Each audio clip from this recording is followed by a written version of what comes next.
Hi, my name is Ed Whitaker, and I am with Panglossian Productions. We have decided to do what's called pop-up theater and bring you some short plays around the theme of Area 51, and to do them in a less traditional way. Since we can't put them on a stage and have all our sets and lighting done, we decided to simplify and bring them into one of our friends' homes and do it all here. So, you are about to see Alan the Alien by Barry Wood. And I hope you enjoy it. And if you do enjoy it, I hope you will think about donating to Panglossian. And you can do that by going to our website, panglossian.org. Thanks. Enjoy Alan the Alien. Excuse me, do you mind if I sit here? No, of course not. I can't get over this. It's like I'm actually in the archives. Excuse me? Oops. During training, we had to memorize the rules of travel. The first one was not to demonstrate behavior that is likely to draw attention. But I just can't help myself. Whew, I am too excited. I think that journey disrupted my synaptic pathways. I'm sorry, but I've no idea what you're talking about. Okay. Priority upon arrival is to integrate and to establish a secure base for the investigation. Seeing that I've already broken the first rule, I'm going to risk being honest and see where that goes. Honesty is always the best policy. Okay. Here goes. You're probably wondering why a complete stranger is behaving in such an odd manner. The thought had never crossed my mind. Please, don't be alarmed. I mean you no harm. That's nice to know. I am Ted, and I am from the future. Hello, Ted. I'm Mary. I'm from Chiswick. Pleased to meet you, Mary. Seeing that you are not fazed by the fact that I told you I'm from the future, presumably means you do not believe me. Do you believe I'm from Chiswick? How can I prove to you that I am not from this time? Well, I don't know, Ted. I cannot give you any information that could alter the future. That's breaking rule number 2. Well, are you allowed to tell me what year you've traveled from? Have you come far today? Yes, 2137. It's just over 100 years from now. That's nice. Obviously, I can't possibly believe that you're a time traveler, but I'm happy to play along. After all, I'm not sure I'm comfortable reading this novel sitting next to you. Is that a real book? It is indeed. 50 Shades of Grey by E.L. James. Oh, that sounds a bit boring. I didn't realize gray had that many distinct shades. So, what brings you to 2020, Ted? Well, I'm an MI7 agent. MI7? I didn't know such a thing existed. What do they do? You've heard of MI5? Yes, of course. Well, MI5 was to protect the country against threats from national security. MI6 was responsible for gathering intelligence abroad. But MI7 was set up to defend us from threats from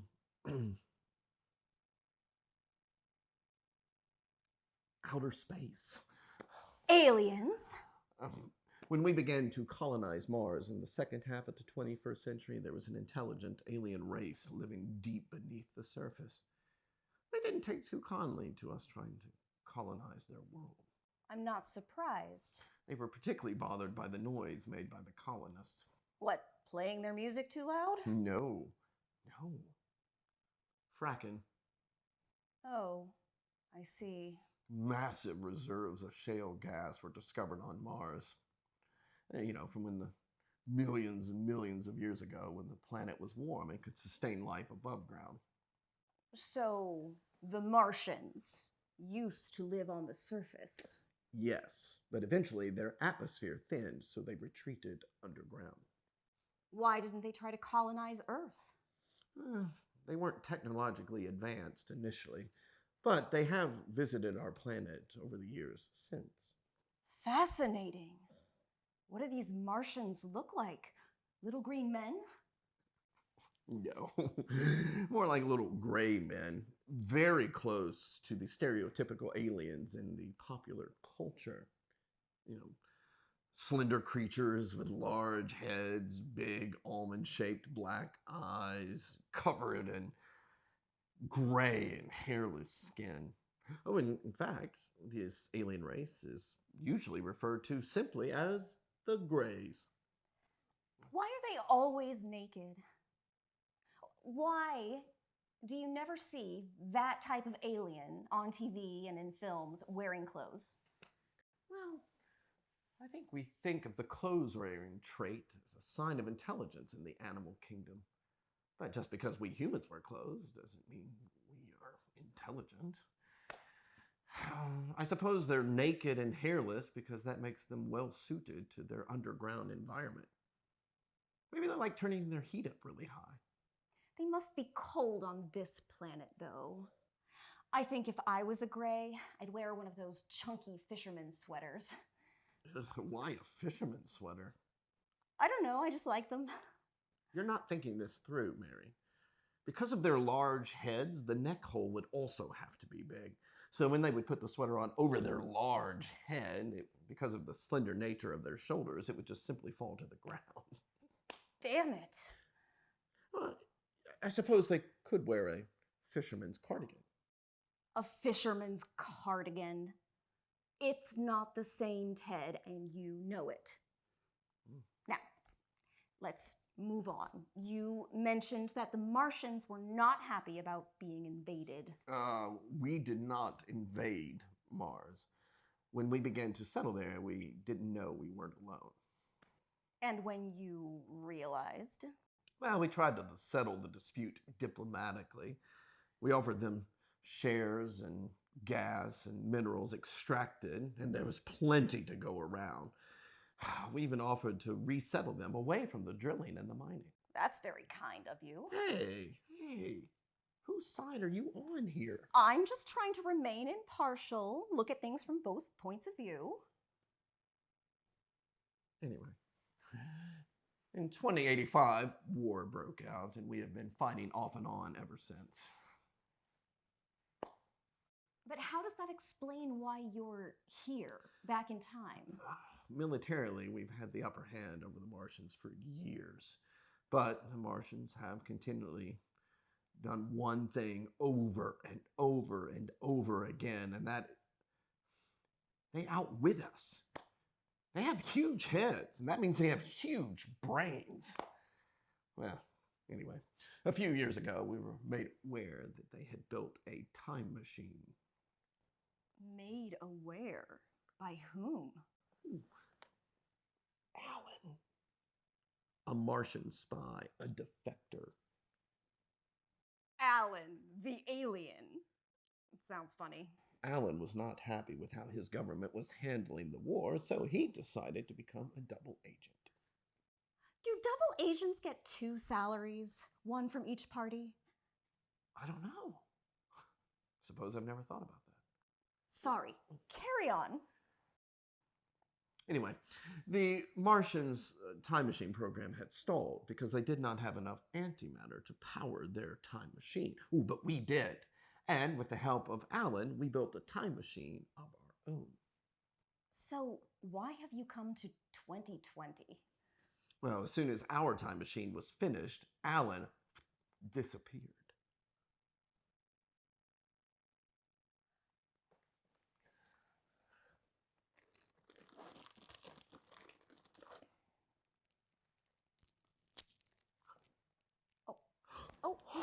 Would you like a Werther's original? Yes. Please, candy. Oh, it's fantastic. Don't they have candy in 21? 37. No. Sugar was categorized as a Class 1 drug many years ago.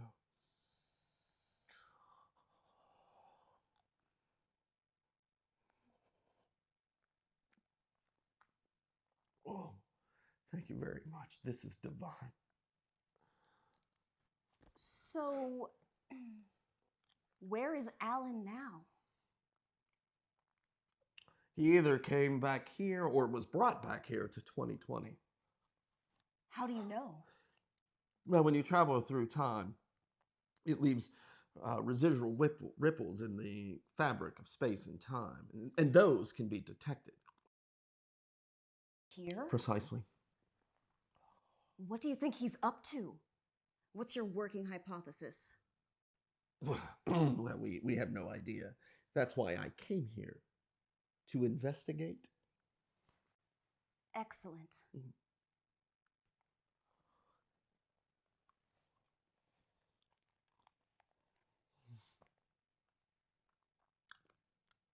Is that a cell phone? It is indeed, Ted. It's fascinating. What are you doing? Oh, I'm sorry. I shouldn't have been nosy. No. I'm just activating the nanobots. I did not realize they had nanobots this early in the 21st century. What nanobots? The ones inside of you, Ted. What are you talking about?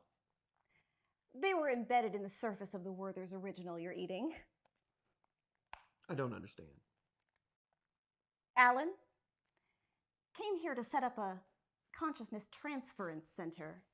He wasn't a double agent. He was a triple agent. What? The Martians decided that they not only wanted to win the war against the humans, but they also wanted to take their planet. The problem was, Martian bodies just weren't made for the Earth environment.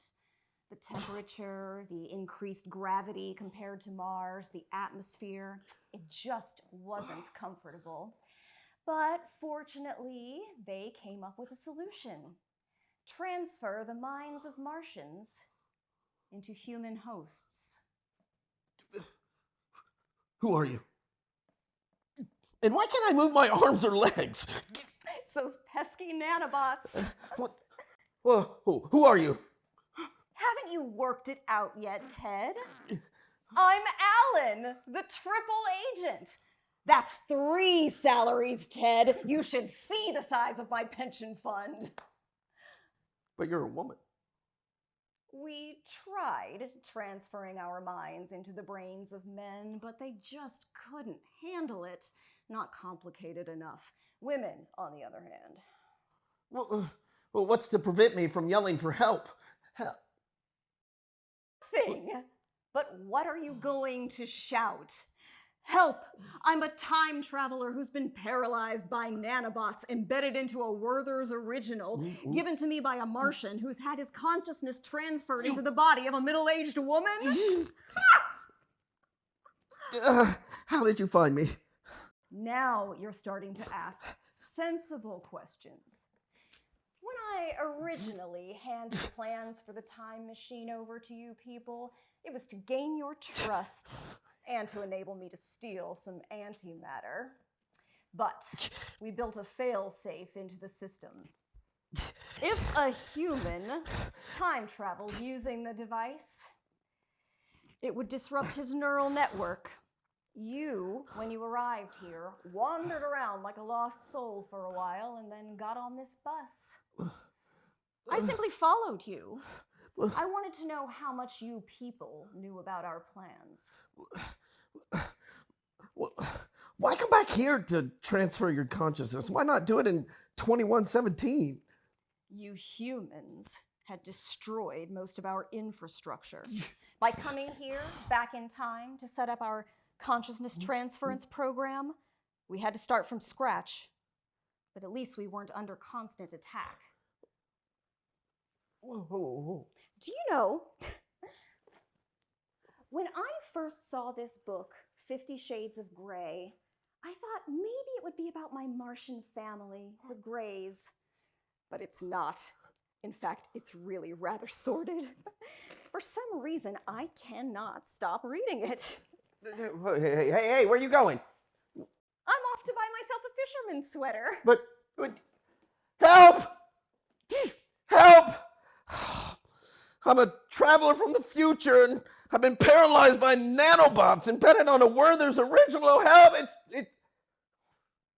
What's the point?